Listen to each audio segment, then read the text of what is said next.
Let me talk to you for a moment. Not the version of you that's trying to stay strong, not the version that tells everyone you're fine. I'm talking to the version of you that went quiet, the one who stopped explaining, stopped proving, stopped reaching out when it hurt not to. You didn't storm out, you didn't threaten to leave, you didn't demand to be chosen. You just stepped back. And at the time, it probably felt invisible, like nothing dramatic happened, like the world didn't shake the way it should have.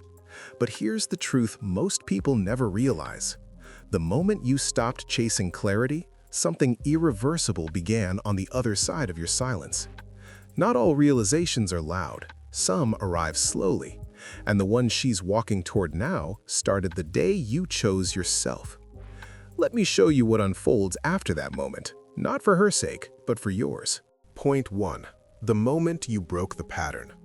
You were predictable before, reliable, emotionally available even when it cost you. Not because you were weak, but because you cared. And then one day, the pattern broke.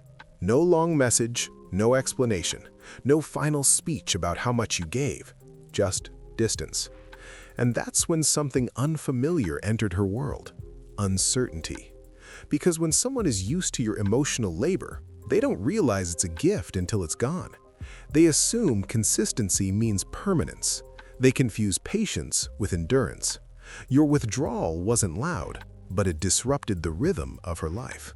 You removed the safety net she didn't know she was standing on. And when that net disappears, people don't panic right away. First, they notice the quiet. Point 2. The silence that starts talking. Silence isn't empty, it's observant. When you stopped reacting, stopped defending yourself, stopped filling the space started filling her. Questions appear where comfort used to live. Why isn't he reaching out? Why doesn't this feel temporary? Why does this feel final? Not because she suddenly misses you, but because her nervous system was used to your presence.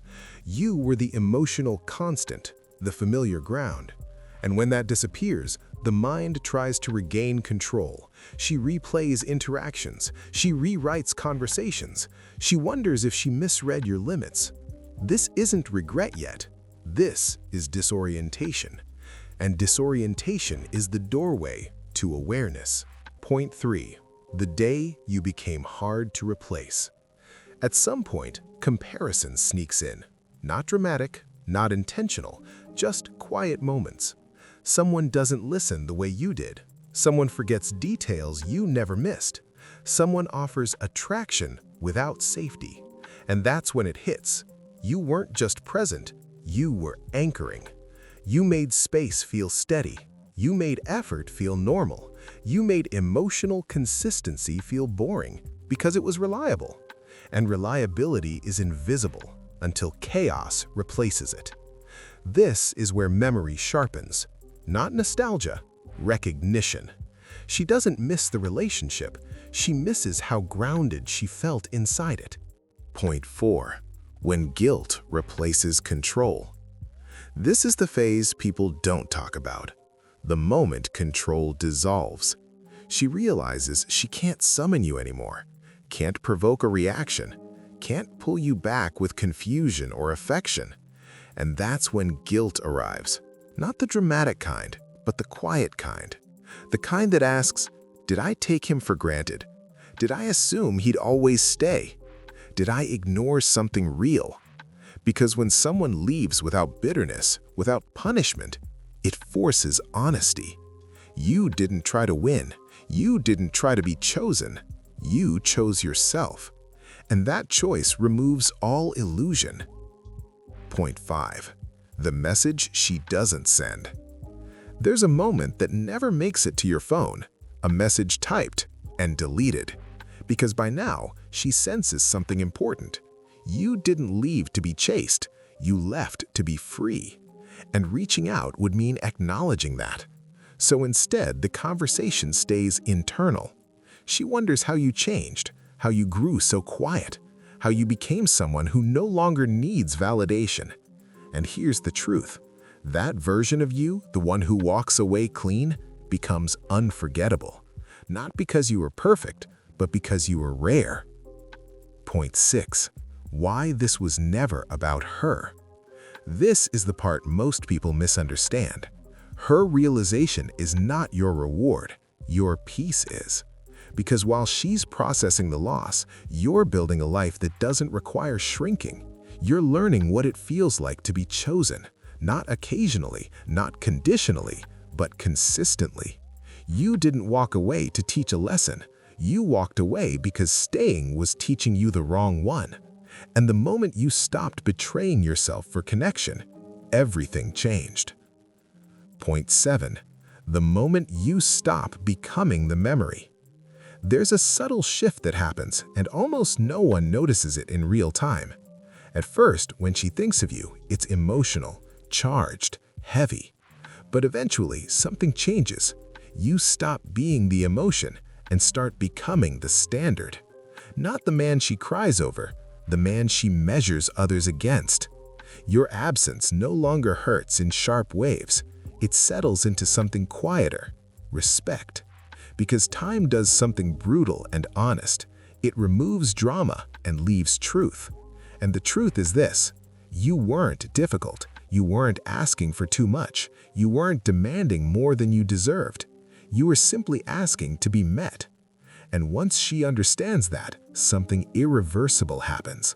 She realizes she didn't lose you because life got complicated. She lost you because she didn't rise. And that realization doesn't make her chase you. It humbles her. Point 8. Why you were never meant to stay. This is the final understanding, and it's not hers. It's yours. Some people come into your life not to stay, but to reveal how much you're willing to tolerate before you choose yourself. And she played that role perfectly. Not as a villain, not as a lesson wrapped in pain, but as a mirror. She showed you what happens when you abandon your boundaries in the name of love. And when you finally walked away, it wasn't a failure. It was alignment. Because the version of you who stayed silent, who didn't chase, who didn't beg, that man wasn't created by the breakup. He was uncovered by it. And that man doesn't need closure. He doesn't need validation. He doesn't need regret from someone else to justify his decision. He just keeps moving, forward, calm, unattached, grounded. And the truth is, if you had stayed, you would have shrunk. But because you left, you expanded. And that's why this story doesn't end with her understanding. It ends with you becoming someone who never accepts less again. If you're listening to this and wondering whether leaving was a mistake, let me say this clearly. People don't regret losing access to someone who begged to stay. They regret losing access to someone who left with self-respect. You didn't lose love. You outgrew imbalance. And whatever understanding reaches her, whenever it reaches her, it arrives too late to define you. Because you're no longer waiting to be valued. You're already moving in a direction where love meets you halfway. So don't look back for proof. Don't wait for acknowledgement. Don't measure your growth by someone else's awakening. The most powerful thing you did wasn't leaving. It was not returning to what cost you your peace. And that's not loss. That's evolution.